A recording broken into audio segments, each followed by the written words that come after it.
বন্ধুরা, গতকালকের ভিডিও দেখে যারা আজ মর্নিং এ ট্রেডিং সেটআপ ওপেন করেছেন, আশা করি তাদের উপকার হয়েছে। কমেন্টস লিখে জানাবেন। আপনাদের সাথে লাইভেও যখন এসেছিলাম এখান থেকেই বলছিলাম যে আলটিমেট এখান থেকে একটা ইনিশিয়াল বাউন্স কিন্তু দেখবেন, সেটা হচ্ছে 25,080 কাছাকাছি পর্যন্ত, 25,070 পর্যন্ত গিয়েছিল। তারপরেই তলার দিকের জন্য রিটেস্ট করতে আসে। আর এই লেভেলটা সম্বন্ধে বলাই ছিল যে ওপরের জোনটা কি মাহাত্ম আর নিচের জোনটার কি মাহাত্ম। আপাতত এটাই সাপোর্ট হিসেবে কাজ করছে। তারপর এখান থেকে একটা বাউন্স পাবেন, সেটাও শেয়ার করছিলাম। মাইকটা যদিও প্রচন্ড ডিস্টার্ব করছিল আজকে মর্নিং এ, সেই জন্য সেরকম ভাবে অনেকটা টাইম ধরে লাইভ করতে পারিনি। তবু 35-40 মিনিট থাকার কিন্তু চেষ্টা করেছিলাম। যাই হোক, এই বাউন্সটার পরও কিন্তু একটা সুন্দর সেলিং সেটআপ তলার দিকের জন্য আমরা কিন্তু পেয়েছি টেকনিক্যালি। এবার এই জায়গাগুলো দেখে অনেকের আজকের দিনে অসুবিধা হতে পারে। আবার যারা যারা স্ক্যাল্পিং করে অভ্যস্ত তাদের জন্য কিন্তু এই মুভগুলো বাজারের মধ্যে হওয়াটা হচ্ছে অত্যন্ত জরুরি। এইরকম মুভমেন্ট ওপর নিচ হলে তবেই কিন্তু বাজারের মধ্যে ছোট রেঞ্জ হলেও পয়সা কিন্তু তৈরি হয়। আর যদি বাজার ফ্ল্যাট টাইপের তৈরি হয়ে থাকে সেখানে কিন্তু খুব বেশি অপরচুনিটিস থাকে না, সেলিং এর দিকেই বলুন বা অপশন বাইং এর ক্ষেত্রেই। তাই এই যে জায়গাটা দেখতে পাচ্ছেন এখান থেকে রিভার্সও কিন্তু হতে পারে। বাট এটা হচ্ছে একটা টেকনিক্যালি টার্মস, হয়তো বুঝতে পারবেন না। যদি চান তাহলে টেকনিক্যাল শিখতে পারেন। আবারও কিন্তু টেকনিক্যাল কোর্স শুরু হচ্ছে। কালী পুজো এবং দেওয়ালি অফার হিসেবে 40% অফ চলছে কোর্স ফি এর ওপর। দেখতেই পাচ্ছেন 5,000-এর কোর্স আপাতত 3,000-এই কিন্তু আপনারা পেতে পারেন। অফারটা প্রথম 15 জনের জন্যই আছে। যারা কোর্স ফি জমা করে গ্রুপের মধ্যে জয়েন করে থাকবেন তারাই কিন্তু পাবেন। আর টেলিগ্রাম চ্যানেলের যে জয়েনিং লিঙ্ক কোর্সের জন্য করা আছে সেটা নিচের ডিসক্রিপশন বক্সের মধ্যে দিয়ে দেওয়া আছে। এবার আসি টপিকে। দেখতে পাচ্ছেন যে আলটিমেট ওপর থেকে তলার দিকের জন্য তো মুভ হয়েছে, কিন্তু এখানে একটা চিত্র হচ্ছে, সেখানে দেখতে পাবেন যে সুইং লো গুলো ব্রেক করছিল না, সেই ক্ষেত্রে সুইং হাই ব্রেক করছিল। এখানে চিত্রটা ঠিক উল্টে গেছে। কি হয়েছে যে সুইং হাই আর ব্রেক করছে না, সুইং লো গুলো কিন্তু ব্রেক করছে। এখান থেকে রিভার্সও কিন্তু হতে পারে। কেন হতে পারে? কারণ হচ্ছে বাজারের মধ্যে টেকনিক্যালি ছোট ছোট ফ্রেম অনুযায়ী যেরকম প্যাটার্ন তৈরি হবে সেই অনুযায়ী মুভমেন্টও দেবে, কিন্তু বড় ফ্রেমকেও কিন্তু সম্মান জানাবে। চারটাকে যদি একটু বড় করে নিই তাহলে কিন্তু বুঝতে পারবেন। এখানে আমি যদি উইকলি প্যাটার্ন হিসাবে যাই, সেক্ষেত্রে এই মুহূর্তে এখনো কিন্তু বুলিশ ফেজের মধ্যেই বাজার কিন্তু আছে উইকলি চার্ট অনুযায়ী। সেক্ষেত্রে এখান থেকে উপরের দিকের জন্য যেতেই পারে, কোনো কিন্তু অসুবিধা নেই। এটা হচ্ছে বড় টাইম ফ্রেম হিসাবে আপনাদের সাথে শেয়ার করলাম। যদি ডেলি টাইম ফ্রেম শেয়ার করি সেক্ষেত্রে সবে মাত্র মুখ ঘুরিয়েছে, এর মানে এই নয় যে এখান থেকে উপরের দিকের জন্য যেতে পারে না, যেতেই পারে। তাহলে এই যে রেঞ্জটা দেখতে পাচ্ছেন যেটা হচ্ছে 25,023 বা 25,000, এই লেভেলটাকে ব্রেক করে দিলে মোটামুটি 24,980 তলা থেকে মোটামুটি ধরতে পারেন যে আরেকটু তলার দিকের জন্য আসতে পারে। ফাইনাল যে ক্রাইটেরিয়া যেখান থেকে তলায় আরো যেতে পারে, সেই ক্রাইটেরিয়া কখন মিট করবে? 24,915, যেখানটা আপনাদের সঙ্গে শেয়ার করছিলাম যে এই জায়গাটা যদি ব্রেক করে যায় টেকনিক্যালি তাহলে কিন্তু ওপরের দিকের জন্য মুভ দেখছেন। সেইটাই যদি ফাইনালি আবারও ব্রেক করে দেয়, কারণ ওপর থেকে যখন পড়ছে এটা সাপোর্টের কাজ করবে, তো এই লেভেলটাকে যদি ব্রেক করে দেয় তলার দিকের জন্যই মুভমেন্ট পাবেন। এবং সেক্ষেত্রে কত দূর পর্যন্ত আসতে পারে? এই লেভেলটার কাছাকাছি পর্যন্ত আসতে পারে, যেটা হচ্ছে 24,600। এটাকেও কি মানবে না এখান থেকে ব্রেক করে যাবে? যেরম বাউন্স হয়েছে সেই অনুযায়ী এটাকে ব্রেক করে দেওয়া উচিত। যদি ব্রেক করে দেয় আলটিমেট কিন্তু আমরা 24,400, 350 এই জায়গাটার কাছাকাছি পর্যন্ত আমরা দেখবো, বা এর তলাতেও যেতে পারে, সেটা ক্যালকুলেশনের ব্যাপার আছে। আগে তো ব্রেক করুক তারপর আমরা দেখবো। এবার এখান থেকে কি উপরের দিকের জন্য যাওয়ার চান্সেস আছে? হ্যাঁ আছে। এরকম আছে যে যদি দেখা যায় যে 24,915 পর্যন্ত তলার দিকের জন্য এলো, বা এই এতদূর পর্যন্ত এসছে, তারপরে এখান থেকে মুখটা ঘোরাতে শুরু করেছে, তাহলে কিন্তু চান্সেস থাকবে উপরের দিকের জন্য যাবার। আর এই লেভেলটা ব্রেক করে দিয়ে চলতে পারে মানে আলটিমেট তলার দিকে কিন্তু এই জায়গাটার কাছাকাছি যদি আসেও তাহলে কিন্তু উপরের দিকে আর চলতে পারবে না, কারণ এই যে বাউন্সটা হয়েছে নয় এটাকে ব্রেক করবে, আর নয়তো এই লেভেলটার কাছাকাছি থেকে উপরের দিকের জন্য মুভ করতে, এর থেকে বেশি কিন্তু পাবেন না। এবার আমরা 5 মিনিটের টাইম ফ্রেমেই চলে আসি। কালকের জন্য কিভাবে ইন্টারনেট ট্রেডিং সেটআপ প্ল্যান করা যেতে পারে সেটাই দেখবো। তার সাথে সাথে সেন্সেক্সটাও দেখবো, কারণ সেন্সেক্স এর মধ্যে কালকের দিনে এক্সপায়ারি আছে। তো এই রকম রেঞ্জ বাউন্ড টাইপের বাজার তো হবেই, কিন্তু তা সত্ত্বেও বাজারের মধ্যে মুভমেন্ট কিন্তু পাবেন, খুব ভালো মুভমেন্ট পাবেন। এবং সেন্সেক্স এক্সপায়ারি অনুযায়ী যদি দেখেন তাহলে কিন্তু একটা রিভার্সাল ফরমেশন তৈরি হতে পারে যদি দেখি যে কালকের দিনে গ্যাপ আপ ছোটখাটো খুলেছে, ছোটখাটো গ্যাপ আপ খুলেছে, তলার দিকের জন্য আসার চেষ্টা করছে, কিন্তু এই সুইং গুলো বা এই সুইংটা ব্রেক করেনি, যেটা হচ্ছে 25,000 থেকে 25,020, এটা যদি ব্রেক না করে তাহলে এখান থেকে হুক বানিয়ে উপরের দিকের জন্য যাওয়ার চেষ্টা কিন্তু করবে। এইটাই যদি ধরুন উপরের দিকের জন্য এইরকম জায়গাটায় খুলে গেল কিন্তু এই সুইং হাইটা ব্রেক করলো না, তাহলে এই মুভটাই তলার দিকের জন্য শিফট করবে। ঠিক আছে, এটা হচ্ছে এই রেঞ্জটার মধ্যে ট্রেড। এবার ধরুন আগের যে সুইং লোটা হয়ে আছে তার কাছাকাছি প্রায় বন্ধ করছে, এর তলাতেই যদি ধরুন গ্যাপ ডাউন হলো, গ্যাপ ডাউন হওয়ার পর দেখলেন যে বাজার এখানেই বারবার ঘোরাঘুরি করছে, একটা হয়তো বাউন্স নিয়ে ছোটখাটো টেস্ট করার জন্য, কিন্তু এখানে ট্রুথফুল নয়, উপরের দিকের জন্য গেছে হয়তো কিন্তু এখানে সাস্টেন করতে পারেনি। তাহলে এই লেভেলটা ব্রেক করে যখনই সাস্টেন করবে সেক্ষেত্রে এখান থেকে তলার দিকের জন্যই মুভমেন্ট হবে। সেক্ষেত্রে মনে রাখবেন কালকের দিনেও ভালো মুভ কিন্তু তলার দিকের জন্য পাবেন, সেটা কিন্তু এই 24,915 এই জায়গাটার কাছাকাছি। যদি মর্নিং এর দিকে মুভমেন্টটা হয়ে যায় তাহলে কিন্তু দেখতে হবে ইন্টারডে ফ্রেশ প্রাইস অ্যাকশন অনুযায়ী এবিসিডি প্যাটার্ন তৈরি করছে, যদি প্যাটার্ন তৈরি করে তাহলে সেই অনুযায়ী কন্টিনিউশন পাবেন এবং এই লেভেলটা ব্রেক করার পরে কিন্তু তলার দিকের জন্য মুভমেন্ট হবে। সেক্ষেত্রে 24,800 কাছাকাছি পর্যন্ত চলে আসতে পারে যদি হয়, কারণ ফার্স্ট মুভটা তো এখান থেকেই হবে, তারপরে আপনাকে ইন্টারডে ফ্রেশ প্রাইস অ্যাকশন দেখতে হবে, যদি তৈরি হয় তবেই কিন্তু আসবে, তাছাড়া কিন্তু আসবে না। তার জন্য ইন্টারডে ফ্রেশ প্রাইস অ্যাকশনটাই দেখতে হবে। বাজার না চললে এখান থেকে বলা সম্ভব নয় যে এই মুভটাই তলার দিকের জন্য এতটা আসছে, কারণ এইটা হচ্ছে প্রথম মুভ এবং এর কাছাকাছি পর্যন্ত আসতে পারে। এবার যতক্ষণ মোমেন্টাম থাকবে এই রেঞ্জটা ভেঙে চলা মানে যতক্ষণ মোমেন্টাম থাকবে ততক্ষণ পর্যন্ত ট্রেডটার মধ্যে হোল্ড করা যেতে পারে। যেমন আজকের দিনে আমরা দেখেছি উপর থেকে তলার দিকের জন্য মুভটা এত দূর পর্যন্ত ক্লিয়ার। এবার এখান থেকে ওপরের দিকের জন্য যখনই বাউন্স করে বা রিভার্সাল প্যাটার্ন তৈরি হয় তাহলে এখান থেকে আবারও উপরের দিকের জন্য যাবার সম্ভাবনা থাকবে, যেমন আজকের দিনটাতে এরকম দেখেছে। বা যদি ট্রিকি নয়েজ না থাকে, অরিজিনালি যদি মুভ থাকে যেখান থেকে ঘুরতে পারে, তাহলে সেই রকম অনুযায়ী ইন্টারডে ফ্রেশ প্রাইস অ্যাকশন অনুযায়ী প্যাটার্নটাকে আইডেন্টিফাই করতে হবে, তারপর পজিশনাল লেভেল ড্র করতে হবে, তারপরে টিআরজেড লেভেল সেট করতে হবে, তারপরে ট্রেডিং সেটআপ ওপেন হবে।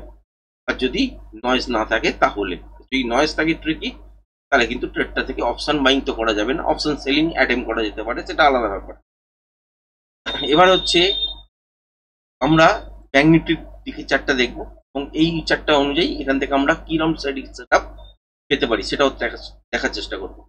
এই সুইংটা তো খুব ভাইটাল, বুঝতেই পারছেন আপাতত, যেটা হচ্ছে 55,840 এই জায়গাটা, এটাকে যদি ব্রেক না করে তাহলে বাজার কিন্তু মর্নিং এ গ্যাপ ডাউনে খুললেও তলার দিকে ছোটখাটো এলেও দেখলেন যে এরকম টাইপের মুভমেন্ট করতে শুরু করবে, কিন্তু তলার দিকে আর ব্রেক করতে চাইবে না। যদি ব্রেক না করে তাহলে উপরের দিকের জন্য এই রেঞ্জটার মধ্যে মুভমেন্ট পাবেন। এটাই ধরুন উপরের দিকের জন্য খুললো গ্যাপ আপে, কিন্তু এই সুইং হাইটা কিছুতেই ব্রেক করতে পারলো না, তাহলে মুভটা তলার দিকের জন্য শিফট হয়ে যাবে। আবার ধরুন গ্যাপ ডাউনে খুললো এবং এই রেঞ্জটাকে ব্রেক করে দিল, কারণ যেখানে বন্ধ করেছে সেখান থেকে ছোটখাটো গ্যাপ ডাউন এরকম হয়ে যাওয়া কোনো বড় ব্যাপার না।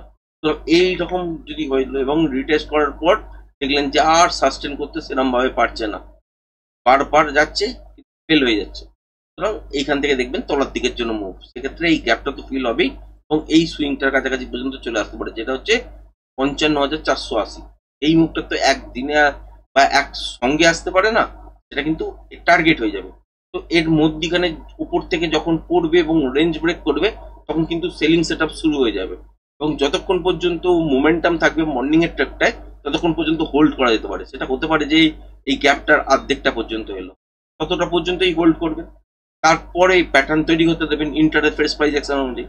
যদি প্যাটার্ন তৈরি হয়ে গেল এবং কন্টিনিউশন ট্রেড বেরোলো তাহলে কালকের দিনের চান্সেস থাকবে এই গ্যাপটাকে ফিল করে তলার দিকের জন্য আসা, এবং তার জন্য প্রজেকশন লেভেল যেরকম দাঁড়াবে সেই অনুযায়ী পিআরজেড লেভেল হবে, তবে অ্যাকচুয়াল টার্গেট আপনি বুঝতে পারবেন যে তলার দিকে কতটা পর্যন্ত আসতে পারে। এটা হচ্ছে একটা ফেজ। এবার যদি ধরুন তলার দিকে এই সুইং গুলো ব্রেক করলো না, তাহলে এখান থেকে তো উপরের দিকের জন্য মুভ হলো, আর যদি দেখলেন যে বড় সড়ো গ্যাপ আপ হয়ে গেল, যেটা চান্সেস কম আছে এই মুহূর্তে, তো রিভার্স হতে পারে, কিন্তু চান্সেস এই মুহূর্তে গ্যাপ আপ এবং এই রেঞ্জটাকে ব্রেক করে খোলার চান্স কম আছে। সুতরাং যদি হয়ে গেল কোনো কারণে দেখলেন তাহলে তলার দিকের জন্য ছোটখাটো ডিপ নিতেই পারে। ডিপ নেবার পর যদি দেখেন যে আলটিমেট বাজার এখান থেকে আর তলার দিকের জন্য যেতে চাইছে না, তাহলে এই মুভটাই তলার দিকে নয়, এটাই ওপরের দিকের জন্য মুভটা করবে এবং সেক্ষেত্রে 56,480 আবারও কিন্তু আপনারা দেখবেন এই রেঞ্জটা ব্রেকের পরই। যেটা হচ্ছে 56,220 এই জায়গাটা ব্রেকের পরই আলটিমেট কিন্তু 56,480 এটা টার্গেট হবে। তারপর এটা যদি মর্নিং এর সেটআপে তৈরি হয়ে যায়, তারপর এখান থেকে যদি কন্টিনিউশন প্যাটার্ন তৈরি হয় তাহলে আরো উপরে যাবে এবং সেই অনুযায়ী বাজারে যেরকম মুভ হবে সেই অনুযায়ী প্রজেকশন লেভেল ড্র হবে, তারপর জেড লেভেল সেট হবে, সেই অনুযায়ী আপনারা টার্গেট দেখতে পাবেন। কিন্তু এর আগে এখান থেকে বলা যাবে না যে এখান থেকে রিভার্সাল প্যাটার্ন হলে তলার দিকের জন্যই মুভ হবে নাকি এই লেভেলটা থেকে ব্রেক করে উপরের দিকে যাবে, কারণ এটা ইন্টারডে ফ্রেশ প্রাইস অ্যাকশন অনুযায়ী চলবে, তারপরেই কিন্তু বুঝতে পারবেন, তার আগে বুঝতে পারবেন না। যারা যারা বলে তারা এই রেঞ্জটুকুনি দেখে বলে, সেটা আপনারা নিজেরাও করতে পারেন যে এইখানে সুইংটা ব্রেক করে দিলে এই পর্যন্ত, এই সেখানে সুইংটা ব্রেক করে দিলে তলায় এই পর্যন্ত, এই সবগুলো আপনারা নিজেরাও করতে পারেন। আচ্ছা, এবার হচ্ছে সেন্সেক্স কালকে এক্সপায়ারি আছে, আর সেন্সেক্সটাকে বুঝতে গেলে রোজ তো চর্চা করি না, নর্মালি যদি দেখেন তাহলে ডেলি দিয়ে আপাতত একবার বোঝানোর চেষ্টা করি। এখানে সিচুয়েশন কি হয়েছে, ওপর থেকে পড়ছিল, একটা বাউন্স করেছে, আবার তলায় এসছে, আবার একটা বাউন্স করেছে, তার এগেনস্টে পড়েছে, আবার কিন্তু বাউন্স করছে। আজকের দিনে কি দেখতে পাচ্ছি যে এখান থেকে তলায় পড়ার চেষ্টা করছে, হ্যাঁ হতেই পারে, কন্টিনিউ হিসাবে তলার দিকের জন্য আসতেই পারে, আবার এখান থেকে রিভার্সও হতে পারে, এটা কিন্তু খেয়াল রাখবেন। সুতরাং কালকের দিনের জন্য কি দেখবেন যে বাজার যদি দেখা যায় যে 81,650-এর তলায় চলছে, মানে আজকের দিনের ডেলি লোটার তলায় চলছে এবং মর্নিং এর দিকে লুপ বানিয়েছে এবং কন্টিনিউ তলার দিকের জন্যই চলেছে, তাহলে কিন্তু জানবেন নেগেটিভ ট্রেন্ডেই আছে, সেখান থেকে সেকেন্ড হাফে কিন্তু সেলিং প্রেসার আসবে। আপাতত এইটুকুনি বুঝে গেল। এবার হচ্ছে এর এখান থেকে রিভার্স হবার কারণ কি, কারণ এখান থেকে উপরের দিকের জন্য গেছে, বাজার কখনো কখনো দাঁড়িয়ে একটু রেস্ট নেয়, তো সেই রেস্টটাও কিন্তু এটা হতে পারে, তারপর রিভার্সও কিন্তু আবারও হতে পারে, এবং এক্সপায়ারি যেহেতু আছে একটা মুভমেন্ট পাওয়ার এক্সপেকটেশন আছে। এবার 5 মিনিটের টাইম ফ্রেম অনুযায়ী দেখার চেষ্টা করবো যে আগামী কালকে কিভাবে ইন্টার ট্রেডিং সেটা প্ল্যান করা যেতে পারে। দেখুন এখানে একই প্রসিডিওর ব্যাংক নিফটির মতন, এখানে উপরে একটা সুইং হাই এইখানে দেখতে পাচ্ছেন, মোটামুটি একটা সুইং লো এইখানে দেখতে পাচ্ছেন। এই রেঞ্জটার মধ্যে কি হতে পারে, যদি দেখেন যে গ্যাপ ডাউনে খুলেছে বা ফ্ল্যাট খুলে তলার দিকের জন্য এসছে কিন্তু রেঞ্জটা ব্রেক করেনি, তাহলে এই রেঞ্জটার মধ্যে আবার ওপরের দিকের জন্য মুভ করতে শুরু করবে, তার জন্য এখানে নয় রিভার্সাল প্যাটার্ন হবে না তো রিভার্সাল সাইন পাবে, সেই অনুযায়ী ওপরের দিকের জন্য এই রেঞ্জটার মধ্যে ট্রেড করা যেতে পারে, এবং স্ক্যাল্পিং যারা করে তারাই জানে। এবার এখানে কি তৈরি হবে, হুক তৈরি হবে, তবেই কিন্তু উপরের দিকের জন্য যাবে। আর যদি এই সিচুয়েশনটা উল্টো হয়, দেখলেন যে একটু গ্যাপ আপ হয়েছে, একটু বড় সড়ো গ্যাপ আপ হয়েছে কিন্তু এই রেঞ্জটা ব্রেক করতে পারেনি, তাহলে এইখান থেকে কি দেখবেন যে বারবার ট্রাই করবে উপরের দিকে যাবার, কিন্তু বেরোতে পারবে না, তখন কি করবে, লুপ তৈরি করার পর এরকম মুভমেন্ট তলার দিকের জন্য মুভ করবে এই রেঞ্জটার মধ্যে, সেক্ষেত্রে স্ক্যাল্পিং ট্রেড তৈরি হবে intraday fresh price action low break করার পর, আর এখানে ইন্টারডে প্রাইস অ্যাকশনের হাই ব্রেক করার পর। এটা হচ্ছে এই রেঞ্জের মধ্যে সিচুয়েশন।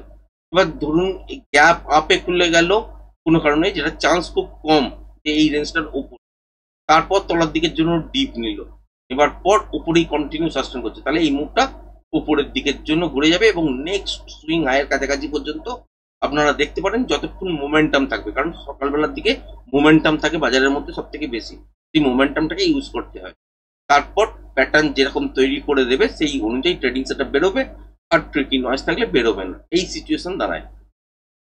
এবার যদি দেখেন যে গ্যাপ ডাউনে খুলেছে, স্বাভাবিক এই লেভেলটা তলায় খোলার কোনো বড় ব্যাপার নয়, যদি দেখলেন যে এই রেঞ্জটাকে ব্রেক করে তলার দিকের জন্য খুলেছে, খোলার পর উপরের দিকে এইরকম বাউন্স নিয়েছে, কিন্তু বারবার যাবার পরে দেখতে পাচ্ছেন যে এখানে সাস্টেন করতে পারছে না, উপরে যাচ্ছে তলার দিকের জন্য চলে আসছে, উপরে যাচ্ছে তলার দিকের জন্য চলে আসছে, কিন্তু বারবার আর ব্রেক করতে পারছে না, তখন কি হবে, এই মুভটাই তলার দিকের জন্য শিফট করতে শুরু করবে।